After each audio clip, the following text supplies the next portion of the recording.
The Velkari colony ship drifted through the darkness of space like a wounded animal. Its metal hull had holes torn through it in 17 different places.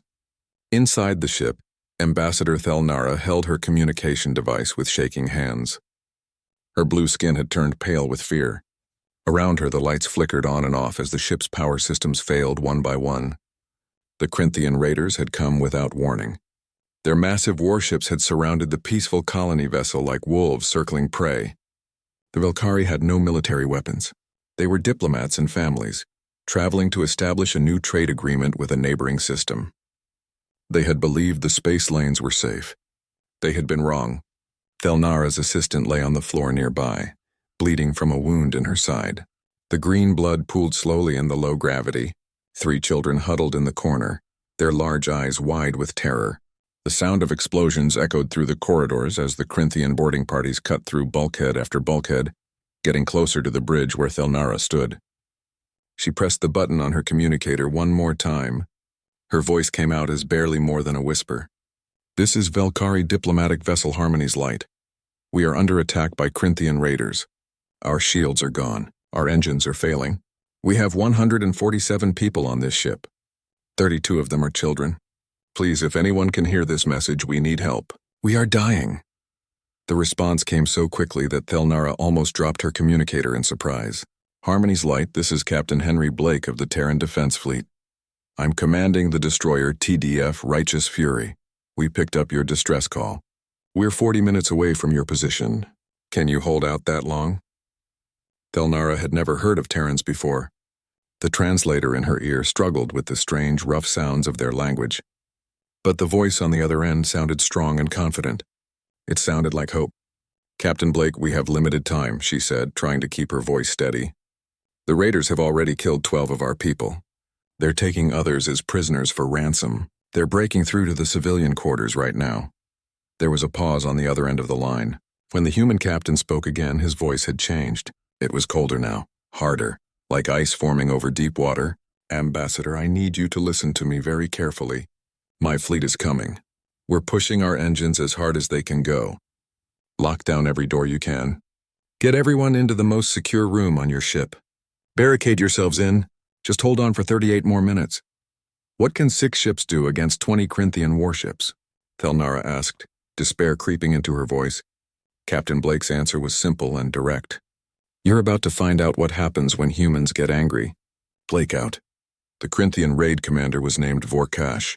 He sat in his command chair on the bridge of his flagship, watching his crews tear apart the Velkari vessel. This was his 23rd raid this year. Each one had been profitable. The Velkari had good technology, valuable cargo, and their families would pay high ransoms to get their people back safely. His second officer approached his chair. "Commander, we've secured 17 prisoners. The rest are barricaded in the central sanctuary. Should we use explosives to break through?" Vorkash waved a clawed hand dismissively. "Take your time. They have nowhere to go. Their ship is dead in space. Make sure you don't damage the cargo holds. Those medical supplies will sell for a fortune on the black market." That's when the alert system started screaming. "Commander, we have incoming ships," his sensor officer shouted.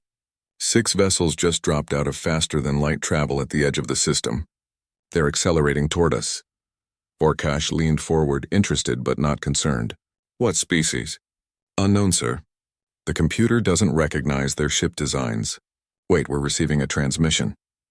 The voice that came through the speakers was in perfect Corinthian, translated by some kind of advanced computer system. "This is Captain Henry Blake of the Terran Defense Fleet. You are currently engaged in an act of piracy against a civilian vessel. You have 30 seconds to cease all hostile actions, release your prisoners, and withdraw your ships. If you do not comply, we will consider you enemy combatants and respond with appropriate force." Vorkash laughed. It was a deep, rumbling sound that made his crew members look at each other nervously. "Terrans? I've never heard of them. 6 little ships think they can threaten a battle group of 20 Corinthian warships?" He gestured to his communication officer. "Ignore them. They're bluffing." His tactical officer spoke up. "Sir, those ships are accelerating at impossible speeds. They're pulling maneuvers that would crush most organic crews under the gravitational force." "Then they must be drones," Vorkash said. "Automated vessels. No threat to us. Sir, those ships are now in weapons range. They're not slowing down. Vorkash pulled up the tactical display. The 6 human ships were arranged in a formation he didn't recognize. They were smaller than his warships, but moving with a precision that seemed almost unnatural. Their approach vector was perfect, cutting off any escape route his fleet might use. All ships battle formation, Vorkash ordered. Show these humans what Corinthian military power looks like. Open fire! 20 Corinthian warships lit up the darkness with weapons fire. Plasma bolts and energy beams lanced across space toward the approaching human fleet. It was enough firepower to destroy a small moon. The human ships didn't even try to dodge. Instead, smaller weapons mounted all over their hulls opened fire. Vorkash watched in disbelief as thousands of projectiles shot out from the human vessels. The defensive fire created a wall of metal that intercepted every single plasma bolt and energy beam. The Corinthian attack might as well have been raindrops hitting a steel roof. What kind of point defense system is that? Vorkash whispered. Then the human ships returned fire. Vorkash had been in dozens of battles. He had seen energy weapons, missile systems, and plasma cannons. He had never seen anything like what the humans used. Long barrels extended from the human ships. There was no visible energy discharge, no glowing plasma, just a flash, and then one of his warships simply exploded. Report, Vorkash shouted. His tactical officer's hands were shaking. Sir, they're using kinetic weapons. Solid projectiles accelerated to a fraction of light speed. The impact energy is beyond anything in our database. Our shields can't stop them. Another flash. Another Corinthian ship died, its hull torn open by the impact of a solid metal rod traveling at unimaginable velocity. Evasive maneuvers, Vorkash ordered. Sir, they're compensating for every move we make. Their targeting computers are predicting our movements before we make them. Flash, flash, flash, 3 more ships destroyed in as many seconds. Vorkash finally understood what was happening. These weren't just any ships. These were warships built by a species that had learned to fight in the harshest conditions imaginable. Every system, every weapon, every tactical doctrine had been perfected through centuries of warfare. All ships retreat, he screamed into his communicator. Captain Blake's voice came through again, calm and cold. Negative, Commander. You don't get to run away. Target their engines. I want prisoners.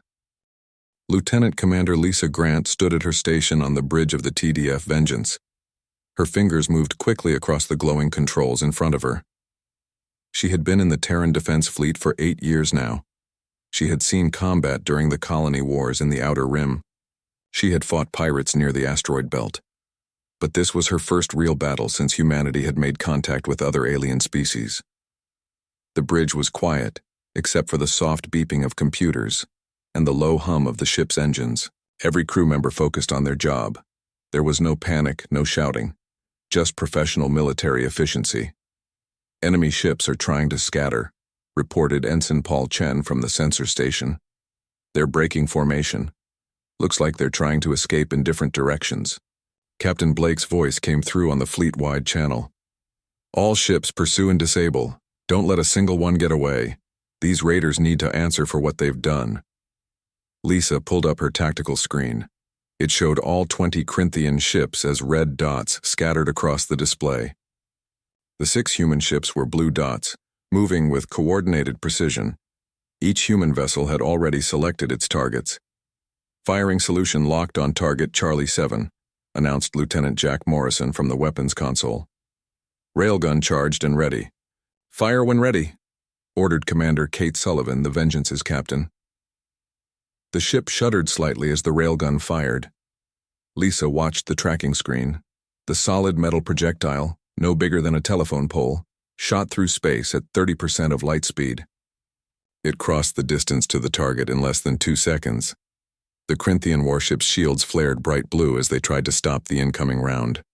The shield held for exactly 0.03 seconds. Then the projectile punched through like a bullet through wet paper. It hit the ship's engine section and the kinetic energy transferred instantly. Metal vaporized. Systems exploded. The entire back half of the ship simply ceased to exist. Target Charlie 7 disabled, Morrison reported. Engine section destroyed. Life support still functioning in the forward sections. Good shooting, Captain Sullivan said. Acquire next target. Lisa watched as the battle unfolded across her screens. It wasn't really a battle. It was more like watching a pack of wolves take down a herd of sheep. The Corinthian ships were larger and more heavily armed, but they were slow and predictable. Their tactics were designed for intimidating weaker species, not fighting a real military force. The human ships moved differently. They accelerated hard, pulling maneuvers that generated forces of 12 or 15 standard gravities. Any normal crew would have been crushed flat by those forces. But humans had evolved on a heavy gravity world. Their bodies were dense and strong. Their bones were thick. Their cardiovascular systems could handle pressure that would kill most other species. And the human ships were designed with that in mind. While other species needed artificial gravity to keep their crews comfortable, human ships could shut it off entirely during combat. The crews wore special suits that helped manage the blood flow to their brains during high-gravity turns. Target Delta 3 is trying to run, Paul reported. They're burning their engines at maximum power. Match their acceleration and overtake, Captain Sullivan ordered. The Vengeance's engines roared to life. Lisa felt herself pressed back into her seat as the ship accelerated. The pressure built until she could barely breathe. Her vision started to tunnel. Then after 30 seconds, the acceleration cut off and she gasped for air. Coming into weapons range on Delta 3, Morrison said. Hit their engines. Just the engines, Sullivan commanded. The railgun fired twice. Both shots hit exactly where intended. The Corinthian ship's main engines exploded in brilliant flashes of light. The ship tumbled end over end, powerless but intact. Target disabled. Boarding teams will have an easy time with that one, Morrison said with satisfaction. Across the battlefield, the other human ships were doing the same thing. The TDF Righteous Fury had disabled 4 ships already. The destroyer TDF Justice had taken out 3 more. The cruiser TDF Guardian was herding 2 Corinthian vessels together, keeping them from escaping while friendly ships moved in. 5 Corinthian ships tried something desperate. They formed up into a tight group and charged directly at the Righteous Fury, firing every weapon they had. It was a suicide run meant to take down at least 1 human ship. Captain Blake didn't flinch. All power to forward shields, he ordered. Return fire. Full spread. The Righteous Fury's point defense systems opened up first. Thousands of small projectiles filled the space between the ships. The incoming fire from the Corinthians was torn apart before it could reach the human destroyer. Then the main railguns fired. 3 of the Corinthian ships exploded instantly. The other 2 were crippled, their hulls breached in multiple places. Emergency systems kicked in, sealing the damaged sections and saving what crew members they could. This is Righteous Fury to all surviving Corinthian vessels, Blake transmitted. Your fleet is destroyed. Your engines are gone. You have no shields and no weapons. Surrender now, or we will finish this. Vorkash sat in his command chair, staring at the tactical display in disbelief. His fleet of 20 warships had been reduced to scrap metal in less than 15 minutes. 15 minutes. It should have been impossible. Commander, we're being hailed by the human captain, his communication officer said quietly. Put him on screen, Vorkash said. His voice sounded hollow even to his own ears. The human appeared on the view screen. He was tall for his species with short, dark hair that was graying at the temples. His uniform was simple and practical, but it was his eyes that caught Vorkash's attention. They were cold and hard, the eyes of someone who had seen death and wasn't impressed by it. I'm Captain Henry Blake. You're going to power down all your remaining systems. You're going to release every prisoner you took from the Valkyrie ship, and you're going to prepare to be boarded. Do you understand? Vorkash wanted to argue, he wanted to threaten, but he was a realist. His fleet was beaten. We understand, Captain, but you should know, the Corinthian Empire will not accept this. We have thousands of ships. You've just started a war you cannot win. Blake's expression didn't change. Commander, let me explain something to you. My species has been fighting wars since before we could write. We fought wars with rocks and sticks. We fought wars with swords and spears. We fought wars with guns and bombs and nuclear weapons. We got so good at killing each other that we almost destroyed our own planet. Twice. He leaned forward slightly. We stopped fighting each other because we finally realized how stupid it was, but we never forgot how to do it. Every weapon system on this ship, every tactical doctrine we use, every training exercise we run, All of it comes from thousands of years of learning how to kill efficiently. Blake paused. So when you tell me your empire has thousands of ships, all I hear is that you have thousands of targets. You want a war? Keep raiding civilian ships, keep killing innocent people. See what happens when an entire species that spent its history perfecting warfare decides you're the enemy. The transmission cut off. Vorkash sat in silence for a long moment. Then he gave the order to surrender. On the Harmony's light, Ambassador Thelnara watched through the ship's external cameras as human boarding craft approached the disabled Corinthian vessels.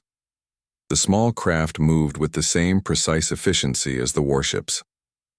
They docked with the enemy ships and teams of armored humans began cutting through the hulls. Her communicator chimed. Ambassador Thelnara, this is Captain Blake. The threat has been eliminated. We're sending medical teams to your ship. How many wounded do you have? Thelnara looked around the sanctuary where her people had taken shelter. 47 of them showed injuries of varying severity. 12 others had died before they could reach safety. We have 47 wounded, Captain, and 12 dead. Understood. Our medical teams are equipped to handle your species' physiology. We downloaded your medical database during our approach. They'll be with you in 10 minutes. 10 minutes later, the first human medical team came through the airlock. They wore white armor with red crosses painted on the chest plates. The lead medic was a woman with blonde hair pulled back in a tight bun. I'm Lieutenant Sandy Brooks, Terran Medical Corps, she said. Her translator made her words sound stilted, but her tone was warm and professional. We're here to help. Can you show me to the wounded? Over the next hour, Thelnara watched the human medical teams work. They moved through the injured Velkari with practiced skill. Their equipment was advanced, but more importantly, they seemed to genuinely care. They spoke softly to scared children. They held the hands of the elderly. They worked hard to save everyone they could. One of the human medics knelt beside Thelnara's assistant. What's her name? He asked. Velanara, Thelnara replied. Is she going to survive? The medic pressed a device against Velanara's wound. Blue foam expanded from the device, sealing the injury and stopping the bleeding. Yeah, she's going to make it. The wound looked worse than it actually was. She'll need proper surgery, but we can keep her stable until we get to a medical facility. Thelnara felt tears running down her face. Thank you. Thank you so much. The medic looked up at her and smiled. That's what we do, Ambassador. Someone calls for help, we answer. The human boarding team cut through the hull of Vorkash's command ship with tools that glowed bright blue. The metal peeled away like paper. Vorkash watched from his command chair as the first human soldier stepped through the breach. She wore powered armor that made her almost 7 feet tall. The armor was dark gray with worn patches that suggested it had seen real combat before. Her helmet retracted, revealing a woman with dark skin and sharp eyes. She swept her weapon across the bridge, taking in every detail. The weapon itself looked heavy enough that most species would need both hands and a support harness to carry it. She held it easily in one hand. Corinthian crew, you are now prisoners of war under the Terran Defense Fleet, she announced. Her voice was firm but not cruel. Place any weapons on the ground and step away from them. Anyone who cooperates will not be harmed. Anyone who resists will be dealt with. Vorkash's crew looked at him. He slowly stood from his chair and raised his hands. We surrender. We have no weapons. The human soldier nodded. Smart choice. I'm Lieutenant Ashley Moore. Where are the Velkari prisoners you captured? Cargo hold 3, Vorkash said. They're unharmed. We were going to ransom them back to their families. More human soldiers filed through the breach. They moved through the ship with frightening efficiency, securing each section and checking every crew member. Vorkash noticed they worked in pairs, always covering each other. Their movements were smooth and practiced. These weren't fresh recruits. These were experienced combat soldiers. Captain Blake, we've located 17 Velkari hostages in cargo hold 3. Lieutenant Moore reported into her communicator. They appear frightened but uninjured. We're preparing to transport them back to the Harmony's light. Blake's voice came back immediately. Good work, Lieutenant. Make sure the Corinthians understand they're going to answer for this. I want a complete inventory of everything on that ship. Weapons, stolen goods, computer records, everything. Over the next 3 hours, human teams swept through every disabled Corinthian vessel. They were thorough to the point of being obsessive. They cataloged every item in every cargo hold. They copied every file from every computer system. They interviewed every crew member who was willing to talk. What they found painted a disturbing picture. Captain Blake stood in his ready room, reviewing the reports. Commander Lisa Grant sat across from him, her face grim. "We found evidence of 37 previous raids," Lisa said. "The Corinthians have been hitting civilian ships across this entire sector for at least 2 years. They've stolen cargo worth millions. They've killed at least 43 people that we can confirm, and they've been selling advanced weapons to known terrorist groups." Blake rubbed his eyes. He had been awake for 20 hours straight. "What about ransom demands? How many people did they kidnap?" "At least 200 over the past 2 years. Most were returned after their families paid, but 12 weren't. The Corinthians sold them to labor camps on the outer rim." Lisa paused. "Sir, 3 of those 12 were children." Blake's jaw clenched. He had 3 children of his own back on Earth. The thought of them being kidnapped and sold made his blood boil. "Are any of them still alive?" "We don't know. The records show where they were sold, but after that the trail goes cold. We'd need to contact those labor camps directly." "Make it happen," Blake ordered. "I want every single person these raiders kidnapped accounted for. The living ones get returned to their families. The dead ones get proper burials. And the ones responsible for this are going to face justice." "What about the Corinthian government?" Lisa asked. "They're already making noise. Their ambassador to the Galactic Council is demanding we release their ships and crews." Blake stood and walked to the viewport. Outside, he could see the disabled Corinthian vessels being towed into formation by human ships. "They can demand all they want. We caught these ships in the act of piracy. We have evidence of dozens of other crimes. Under galactic law, we have every right to hold them for trial.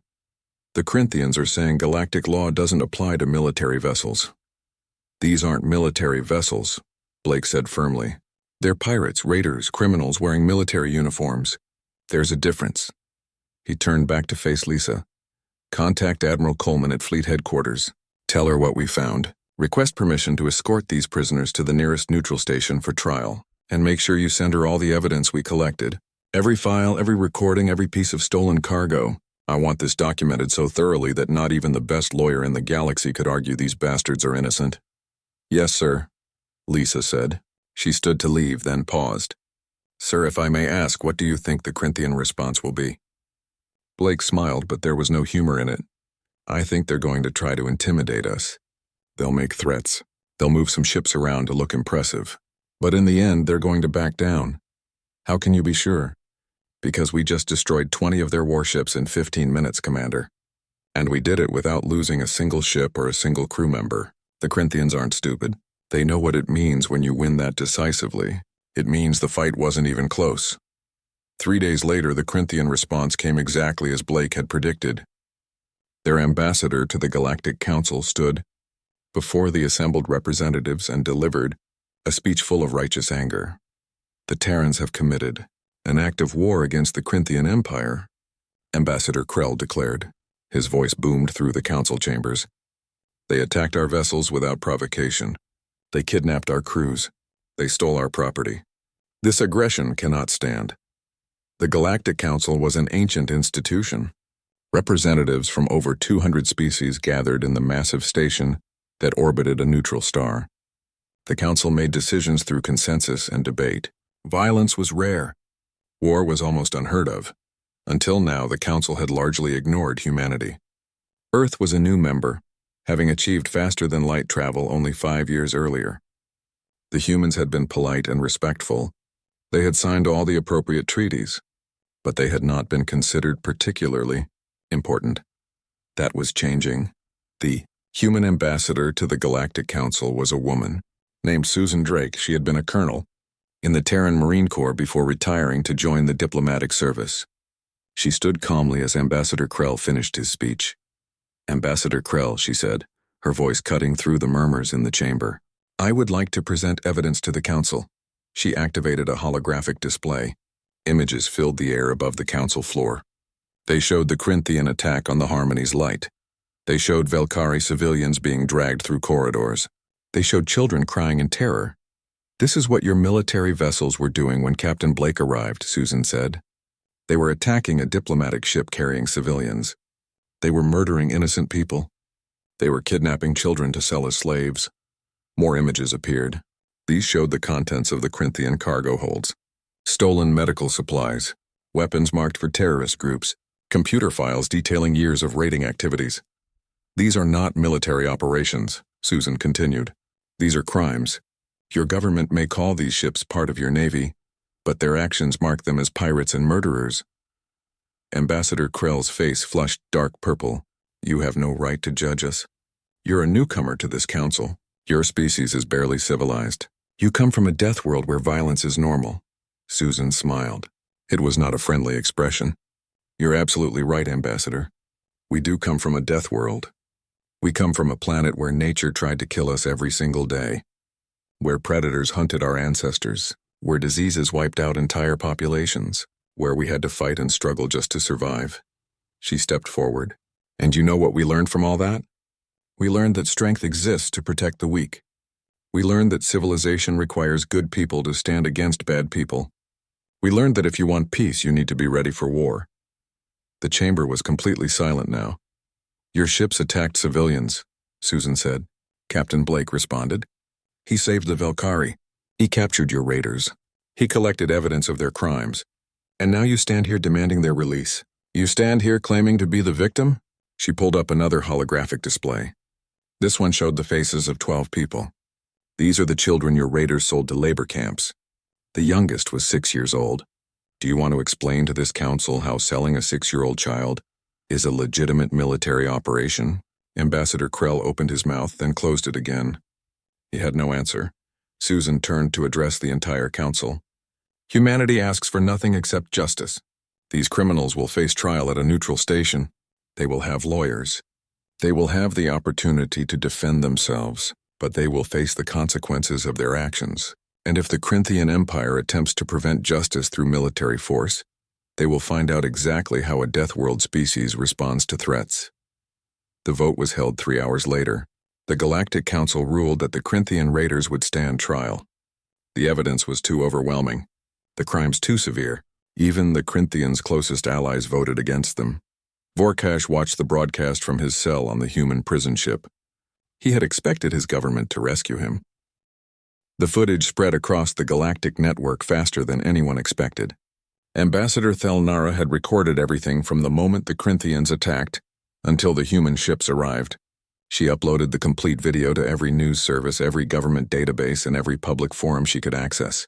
Within 12 hours, every civilized species in the galaxy had seen what happened. They watched the Corinthian warships tear through the Harmony's light without mercy.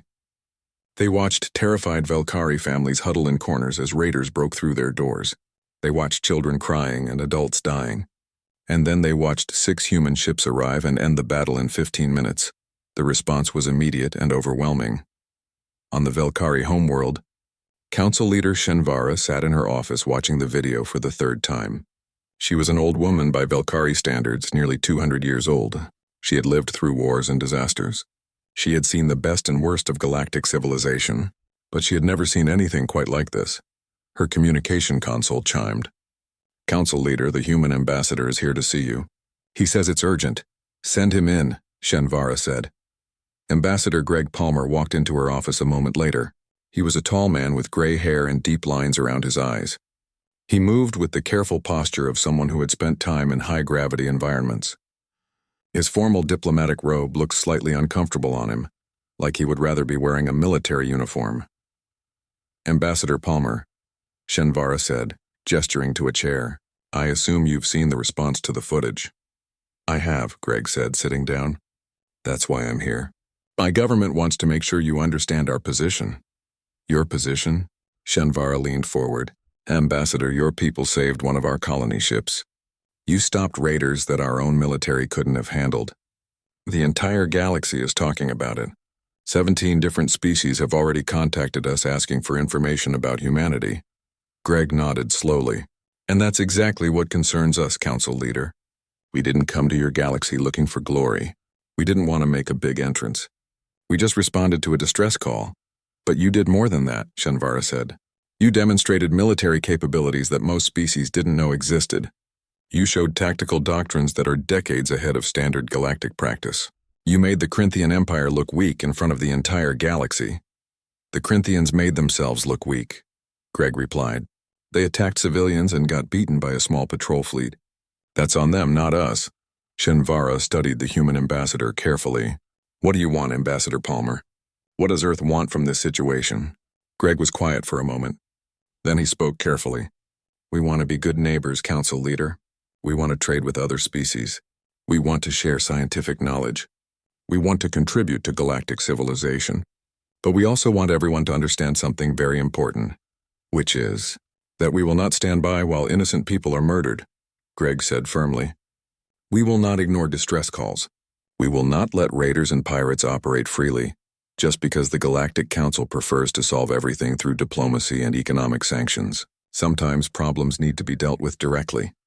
Shenvara sat back in her chair. You're talking about using military force as a first response instead of a last resort. No, Greg said. We're talking about using military force when it's necessary, when lives are at stake. When talking won't work fast enough. The Velkari ship didn't have time for us to file a diplomatic complaint and wait 6 months for the Council to issue a statement. They needed help right then, so we helped. And now everyone in the galaxy is watching to see what happens next, Shenvara said. The Corinthian Empire is demanding your government release their crews. They're calling this an act of war. They're moving fleet elements toward human-controlled space. Greg's expression didn't change. Let them move their fleets. Let them make their threats. We're not releasing criminals just because their government demands it. Those raiders are going to stand trial. They're going to face justice for what they did. What if the Corinthians attack? Shenvara asked. What if they decide to make this a real war? Greg stood up and walked to the window. Outside, the Velkari capital city stretched to the horizon. Tall buildings made of crystal and metal glinted in the sunlight. Council Leader, I'm going to tell you something that most people don't understand about humans. We're very good at war. We've been practicing it for our entire history. But we don't want to fight wars anymore. We got tired of killing each other. We got tired of the death and destruction. He turned back to face her. But just because we don't want to fight doesn't mean we've forgotten how. And it doesn't mean we'll hesitate when innocents need protection. If the Corinthians want a war, they'll get one. But I promise you it will be the shortest war in galactic history. Shenvara was quiet for a long moment. Finally, she spoke. My government would like to propose a formal alliance with Earth, Ambassador Palmer. A mutual defense treaty. We've already discussed it with our military command. They believe that having human ships patrol our trade routes would dramatically reduce piracy. We'd be happy to discuss that, Greg said. But I need to be clear about something. We're not mercenaries. We won't fight your wars for you. But if your people are in danger, if civilians are under attack, we will respond. That's exactly what we're hoping for, Shenvara said. Over the next week, similar conversations happened on 17 different worlds. Species that had never paid much attention to humanity suddenly wanted to establish diplomatic relations.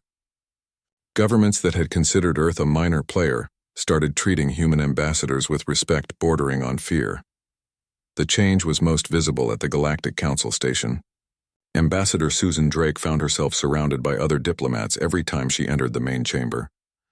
Species she had never spoken to before suddenly wanted to have lunch with her. Representatives who had ignored her messages for months now responded within hours. On the 8th day after the rescue, the Velkari government formally announced a mutual defense treaty with Earth.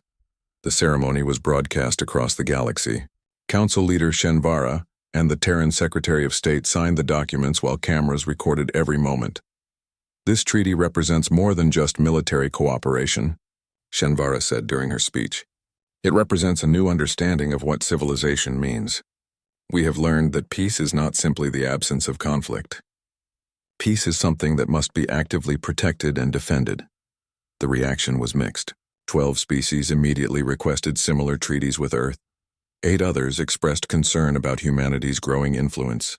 3 species, all close allies of the Corinthian Empire, lodged formal complaints with the Galactic Council about human militarism. The Corinthian Empire itself remained silent for 2 weeks. Then suddenly everything changed. A Corinthian military convoy was caught raiding a humanitarian supply ship carrying medical equipment to a plague-stricken colony. The ship sent out a distress call. A human patrol responded. The Corinthian commander recognized the human ships immediately and tried to retreat. But Captain Henry Blake, commanding the same fleet that had rescued the Harmony's Light, had no intention of letting them escape. Corinthian vessels. This is Captain Blake. You are engaged in an act of piracy against a humanitarian convoy. Shut down your engines and prepare to be boarded. This is your only warning. The Corinthian commander made a decision that would change galactic politics forever. Instead of surrendering, he called for reinforcements. Within 30 minutes, a Corinthian battle group of 40 warships arrived in the system. Human vessels, you are outnumbered and outgunned, the Corinthian battle group commander transmitted. Withdraw immediately or face destruction. Blake's response was calm and measured. I'll give you the same opportunity I gave the last group. Stand down, release your prisoners, and submit to justice, or face the consequences. You're bluffing, human. 6 ships against 40? You cannot win. Blake smiled grimly. You're right. I can't win with 6 ships, he paused. Good thing I don't have 6 ships. 20 human warships dropped out of faster-than-light travel at that moment. They had been positioned nearby, waiting for exactly this situation. The Terran Defense Fleet had learned from the first engagement. They weren't going to be caught unprepared again. This is Admiral Coleman of the Terran Defense Fleet, a new voice announced. You have 5 minutes to surrender. After that, we will consider you hostile combatants. The Corinthian battle group commander looked at his tactical display. 26 human ships against 40 Corinthian vessels. The numbers were closer, but he had seen the footage from the first battle. He knew what human weapons could do. He also knew his government was watching. His superiors had ordered him to make a stand, to show the humans that the Corinthian Empire would not back down. All ships, attack formation, he ordered. Show these Deathworlders what real military power looks like. The Battle of Meridian Station, as it would later be called, lasted 43 minutes. When it was over, 38 Corinthian warships were disabled or destroyed. 2 had managed to escape. The human fleet had not lost a single vessel. Admiral Coleman stood on the bridge of her flagship, the TDF Hammer. The negotiations took place on a neutral station deep in unclaimed space. The station was ancient, built by a species that had long since disappeared. It served as a meeting ground for diplomatic talks when neither side wanted to show weakness by traveling to the other's territory. Ambassador Susan Drake arrived with a small delegation. She wore her formal diplomatic uniform, dark blue with gold trim. But everyone in the room knew her real credentials. She had been a combat officer. She had seen war firsthand. The Corinthians would not be able to intimidate her with military talk. The Corinthian delegation was led by Ambassador Krell, the same diplomat who had tried to condemn Earth at the Galactic Council. He looked much less confident now. His purple skin had paled to almost lavender. His hands trembled slightly as he arranged his papers on the conference table. Ambassador Drake, he said formally. Thank you for agreeing to meet with us. Susan sat down across from him. Ambassador Krell, I assume you're here to discuss terms. We are, Krell said. He glanced at his advisors, then continued. The Corinthian Empire wishes to resolve this conflict peacefully. We believe there has been a misunderstanding between our peoples. Susan raised an eyebrow. A misunderstanding? Your raiders attacked civilian vessels. They murdered innocents. They kidnapped children and sold them as slaves. Your military attacked a humanitarian convoy. These aren't misunderstandings, Ambassador. These are crimes. Krell shifted in his seat. Those actions were carried out by rogue elements. They did not have authorization from our government. Really? Susan pulled up a holographic display. Because we recovered communication logs from the ships we captured. They show direct orders from your military command. They show budget allocations for raiding operations. They show profit-sharing agreements with government officials. She leaned forward. Don't insult my intelligence by claiming ignorance, Ambassador. Your government knew exactly what was happening. They profited from it. And now that you've been caught and defeated, you want to claim it was all unauthorized. The room was silent for a long moment. Finally, Krell spoke again, his voice much quieter. What do you want, Ambassador Drake?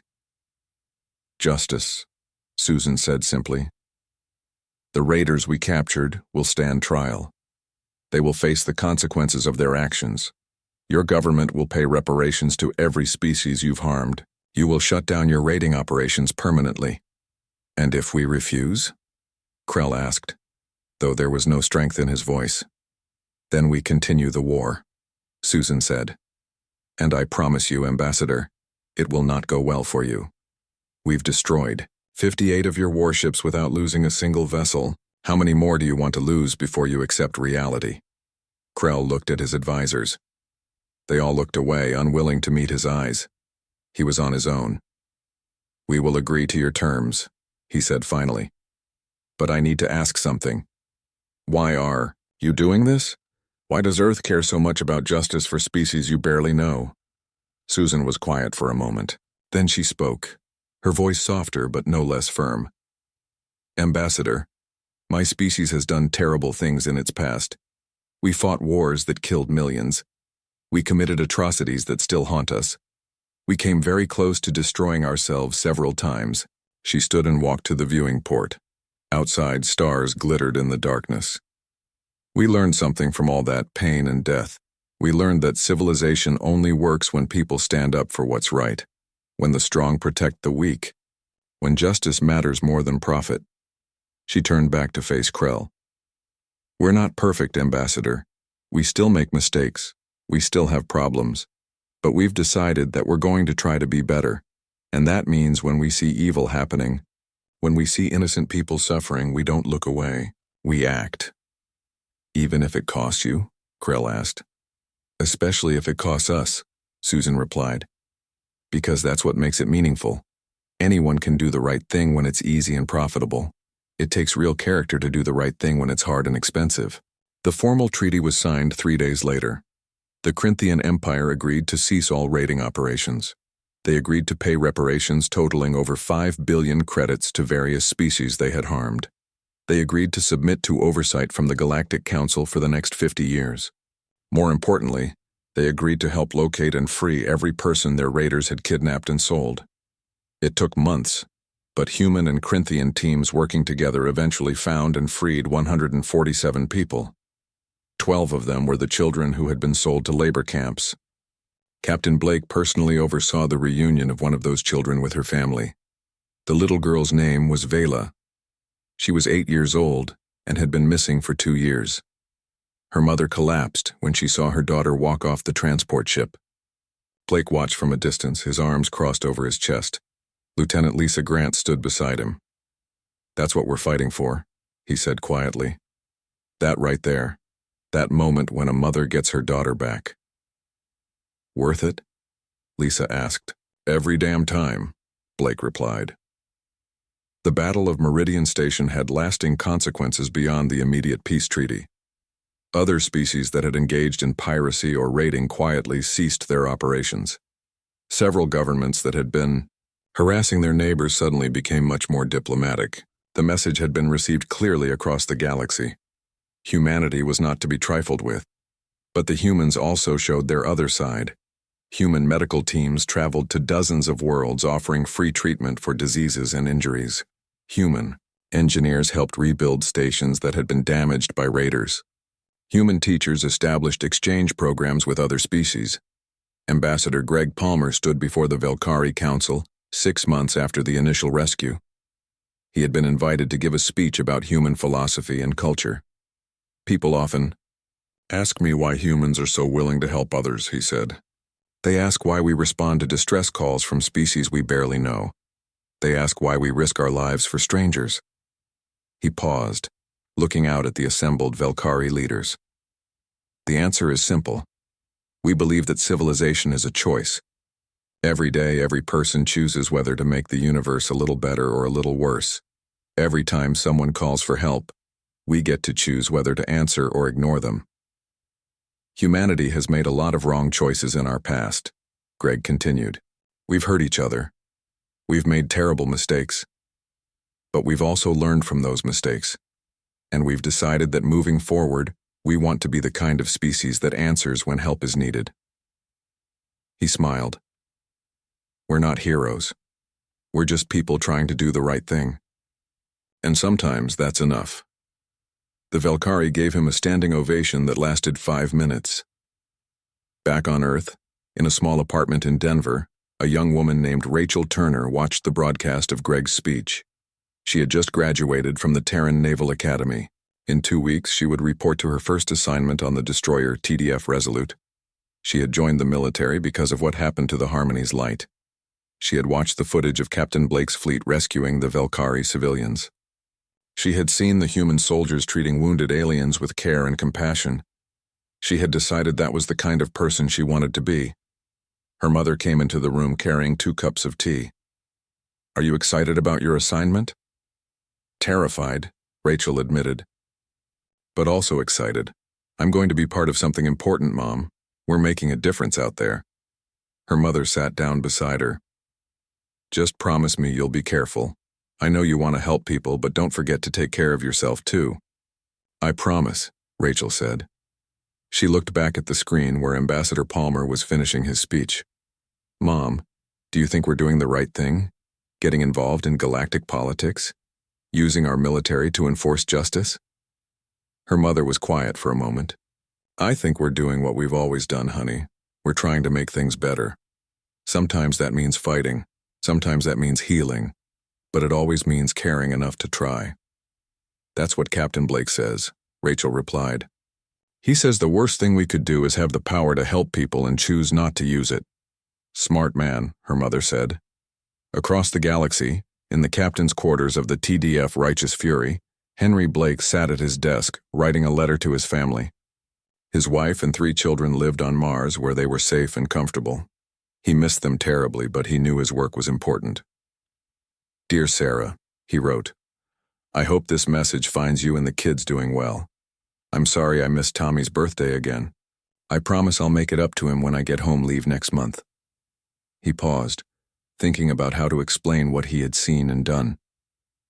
"We responded to another distress call yesterday.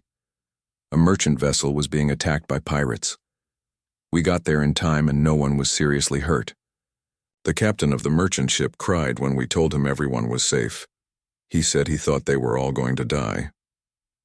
"I know you worry about me out here," Blake continued. "I know you wish I had taken that desk job at headquarters. But I can't do that, Sarah. Not while there are people out here who need help. Not while there are children who need protecting." He stopped writing and looked out the viewport at the stars.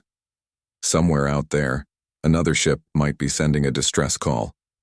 Another family might be in danger, and when that call came, Henry Blake and his crew would answer. 1 year had passed since the Harmony's Light incident. The galaxy had changed in ways both subtle and profound. Piracy rates had dropped by 60% across all major trade routes.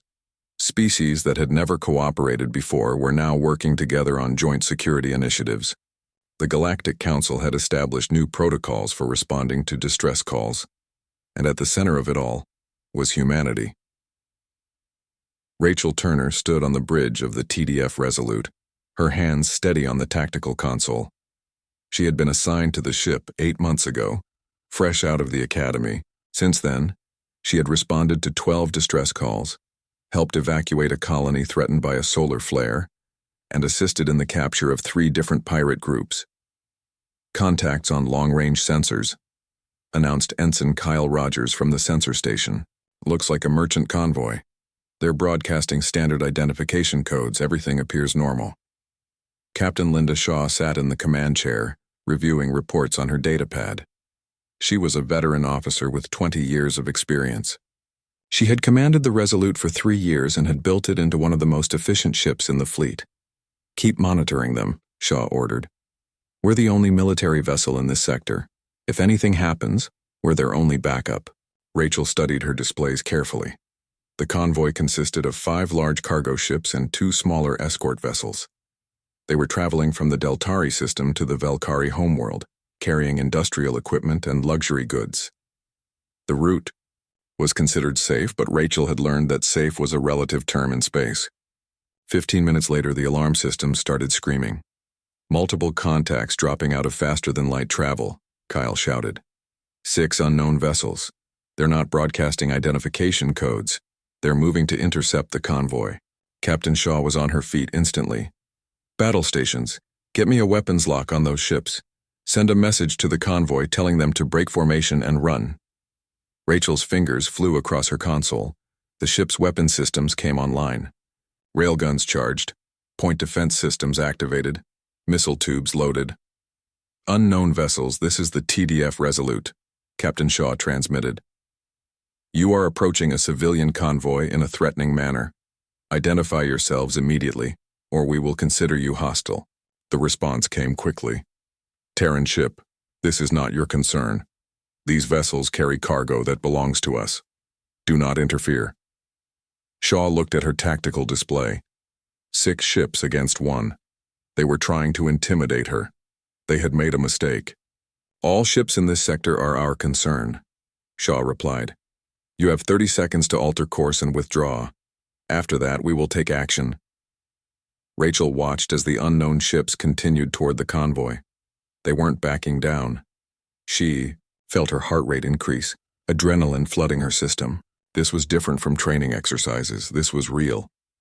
20 seconds, Shaw said calmly. Weapons, prepare to fire. Target locks acquired, Rachel reported. All 6 vessels are in range. 10 seconds. The unknown ships opened fire on the convoy. Energy beams lanced through space, hitting the shields of the merchant vessels. The shields held, but they wouldn't last long against sustained fire. That's it, Shaw said. Fire. Rachel pressed the firing controls. The Resolute's railguns fired in sequence, 3 rounds per second.